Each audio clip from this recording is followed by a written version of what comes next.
Third I travel vlog के programme off beat में आपका स्वागत है। दर्शकों, अपने इस प्रोग्राम के श्रद्धा के पथ सेगमेंट में हम आपको करवाते हैं धार्मिक स्थलों के दर्शन।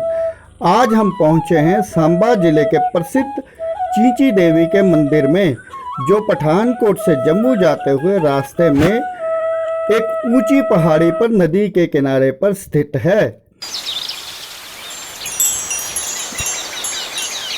मंदिर के प्रवेश द्वार में आपको सुनहरी गुंबद और एक बड़ा सा प्रांगण आपका ध्यान आकर्षित करेगा। इस मंदिर में कई छोटे छोटे मंदिर भी हैं, जिनके गुंबद सफ़ेद रंग के हैं। बहुत से पेड़ पौधे और ये अंदर जाने का रास्ता और एक पुरातन सा कुआं आपका स्वागत करेगा। मंदिर की सीढ़ियां ऊपर चढ़कर आप एक बड़े से हॉल में प्रवेश करते हैं, जहां पर हमारे पुराणों पर आधारित चित्र लगाए गए हैं। यहां पे आपको विष्णु जी क्षीर सागर में और महिषासुर मर्दनी के अलावा कालिया मर्दन और राम जी की तस्वीर भी देखने को मिलेगी। यहाँ पर एक सूचना पट भी लगाया गया है, जिसमें कुछ इंस्ट्रक्शन तथा महत्वपूर्ण तिथियों की जानकारी दी गई है। मुख्य द्वार को फूलों से सजाया गया है। द्वार पर माता जी की आरती एवं विघ्न हर्ता भगवान गणेश जी भी विद्यमान किए गए हैं। और ये है माता जी की मूर्ति। मंदिर दोपहर के वक़्त बंद रहता है। 1 से 2 दरवाजे पे माता की सवारी शेर भी विद्यमान है। लंगर की सेवा के लिए यहाँ दान पात्र भी लगाया गया है।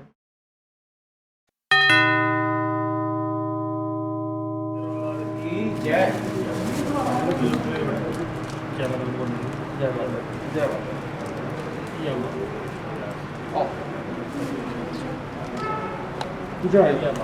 कल्याणमस्तु कल्याणमस्तु कल्याणमस्तु।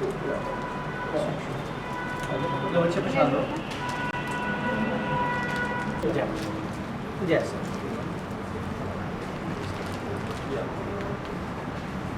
पंडित जी, इस जगह के बारे में हमें थोड़ी सी जानकारी दीजिए। जय माता की जी। ये गांव सांबा का एक नंदनी नामक गांव है, जहाँ पे एक छोटी सी पहाड़ी है, उसके ऊपर चीची देवी का स्थान है। ये चीची माता नहीं है, इसको कुल देवी के रूप में मानते हैं। ये छोटी बच्ची थी, क्योंकि इसको देवी के रूप में दिया गया। जैसे कि ये महाजन मिलाद्री की मेल लगती है हर नवरात्रों की अष्टमी में, जहाँ पे चीची देवी की मेल लगती है।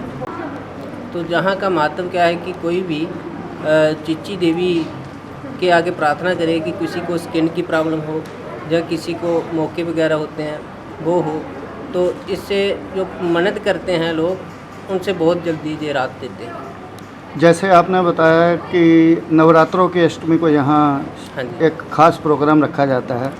हिमाचल के चामुंडा देवी में भी नवरात्रि की अष्टमी को प्रोग्राम होता है, लेकिन वहाँ रात के 12 बजे 365 तरह के भोग लगते हैं। कुछ इस तरह का भी आप यहाँ पे कुछ ऐसा नहीं है। जहाँ पे जो 6-6 महीने का मकसद ये होता है कि जैसे 6-6 महीने के बाद फसल उगती है, जो फसल होती है वो 6-6 महीने के बाद जो पहला फसल है, उस फसल का कुछ भाग ग्राम देवी को दिया जाता है। हाँ, वो अपनी कुल देवी को दिया जाता है।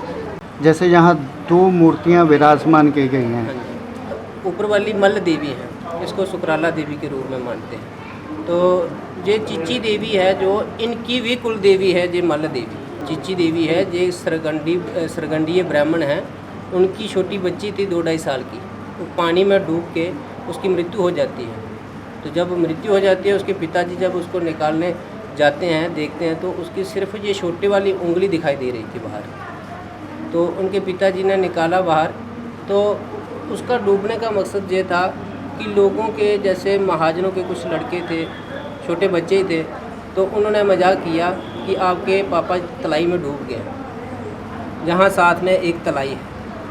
उस तलाई में वो आते ही छलांग लगा गई। उसके पिताजी उधर नहीं थे, तो जैसे ही पिताजी ने देखा, उनको निकाला बाहर, तो उनको सराफ दिया कि आपको जो कुल देवी के रूप में इसको मानना पड़ेगा। तो तभी से ये मान्यता है कि इनको कुल देवी के रूप में मानना पड़ता है। जय माता दी बाबा जी। जय माता। मंदिर में एक छोटी सी प्रदर्शनी भी लगाई गई है। ये है देवी के जन्म स्थान के बारे में बताती हुई झांकी, देवी के बचपन को दर्शाती हुई झांकी, पिता और पुत्री का प्यार, देवी खिलौनों से खेलते हुए बचपन में अपने पिताजी के साथ जाती हुई देवी पानी में गिर गई थी। पानी में गिरने के बाद भी उनकी चीची उंगली दिखाई दे रही थी। देवी के मृत शरीर को उनके पिताजी ने बाहर निकाला और उपस्थित लोगों को उन्होंने श्राप दे दिया। अपनी बेटी को कुल देवी के समान पूजने का आदेश देते हुए, और ये उनकी अंतिम यात्रा। और माँ देवी को